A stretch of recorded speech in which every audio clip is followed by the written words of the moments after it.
Bitter criticism, CGTN, this from yesterday, June 24, maybe 2 days ago. US using domestic law for international law harms China-U.S. ties. Opinion, June 24, Kiao Basheng. We have a photograph from China.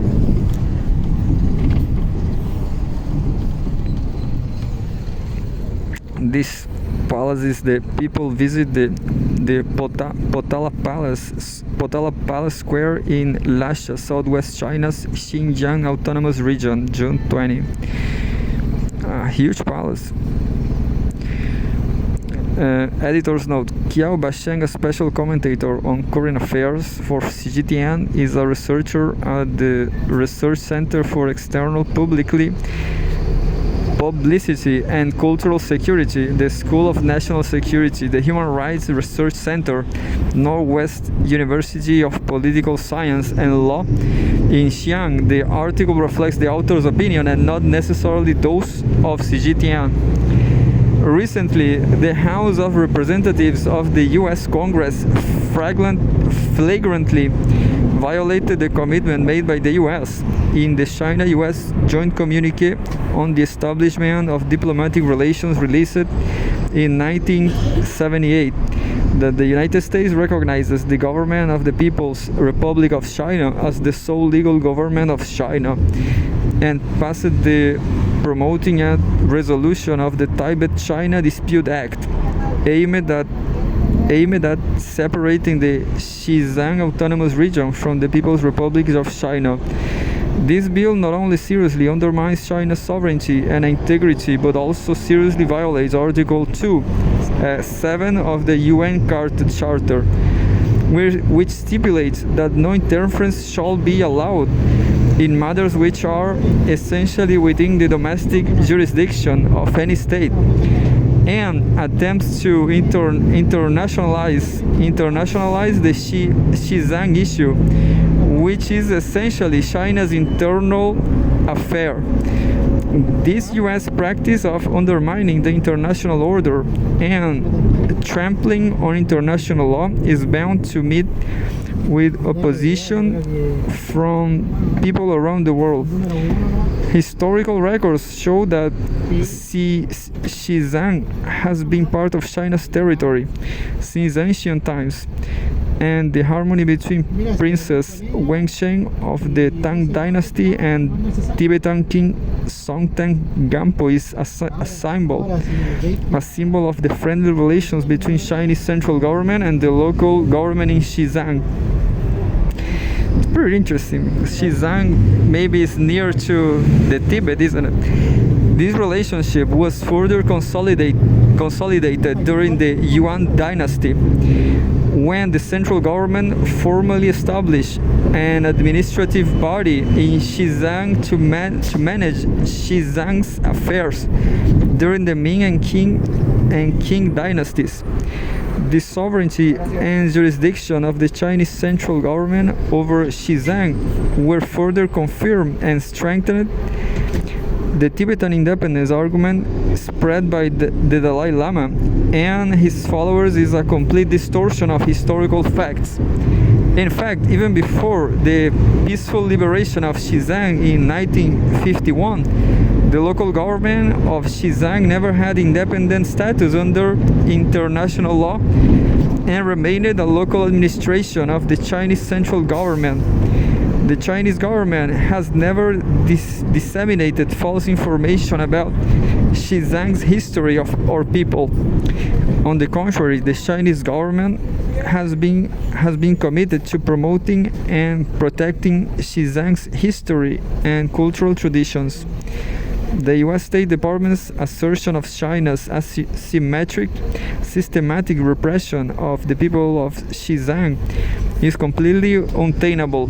The Chinese government has implemented a series of activities in Xinjiang to protect and develop Xinjiang's unique culture, language, history, religion, way of life, and environment. Since Xizang's democratic reform in 1959, it has made remarkable achievements in the fields of economy, education, medical care, and culture, and the living standards of the people have improved substantially. In the area of culture, the Chinese government has vigorously supported the promotion and use of the Tibetan language and has set up Tibetan language schools and Tibetan language publishing institutions to protect and pass on the cultural heritage of Xizang. In the area of religion, the Chinese government respects and protects the traditional customs and religious activities of Tibetan Buddhism.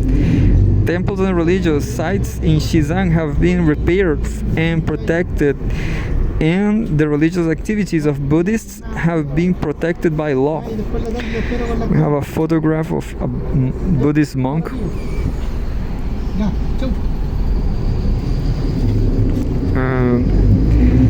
Students of the Xizang Buddhism University attend a class in Kushu County of Lhasa, southwest China's Xizang Autonomous Region. In terms of environmental protection, the Chinese government has taken a series of measures to protect Xizang's ecological environment. Xizang has been designated as an important ecological barrier area in China, and the government has invested heavily in ecological protection and restoration efforts to ensure that Xizang's ecological environment is effectively protected. There is no basis in international law for the U.S. to promote Xizang's exercise of its right to self-determination.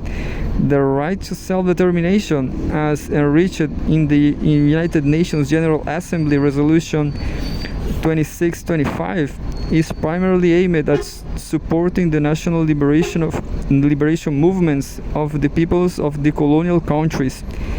Xizang has been part of China since ancient times and has never been an independent state, let alone a so-called colony, and therefore does not have a basis for exercising the right to self-determination. The Xizang issue is China's internal affair and does not fit within the scope of application of the right to self-determination in the sense of international law. The Chinese government implements a policy of regional ethnic autonomy in Xizang and grants the local people full autonomy rights.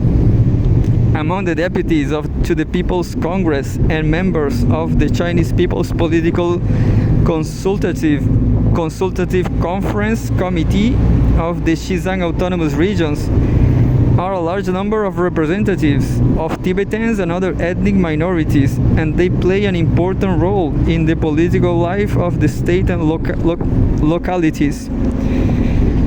The Charter of the United Nations clearly stipulates that respect for the sovereignty and territorial integrity of states is a fundamental principle of international relations. China's sovereignty and jurisdiction over Xizang are unshakable, and no country or organization has the right to interfere in China's internal affairs. The Xizang issue is an internal affair of China and should not be internationalized. Although China has signed it has not ratified the International Covenant of Civil and Political Rights, so its provisions are not legally binding on China. Nevertheless, the Chinese government has made considerable efforts to protect civil and political rights and has actively improved and enhanced the quality of life and freedom of the people.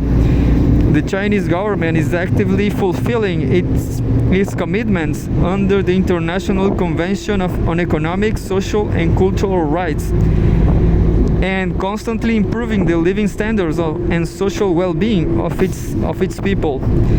Through a series of policies and measures, the Chinese government has improved the infrastructure of Xizang and promoted economic development and social progress. The continuous improvement of the living standards of the Tibetan people and the stability and harmony of society fully demonstrate the effectiveness of the Chinese government in implementing the International Convention on Economic, Social and Cultural Rights. The US should stop the erroneous practice of packaging its domestic rules and regulations as international rules and promoting a US-style hegemonic order, and handle its relations with China objectively and rationally. Only by adopting dialogue on an equal footing on the basis of respecting China's sovereignty and territorial integrity can the US truly promote the healthy and stable development of China-US relations. If you want to contribute, and does it? Well, I guess this is kind of naive, isn't it? Because, well, of course, this is kind of unnecessary formal article, but everybody knows the US is just making a color revolution. That's what the United States does. Maybe the United States is gonna give up on the hegemon, but who knows? We are facing hard times, full of problems, full of conflicts.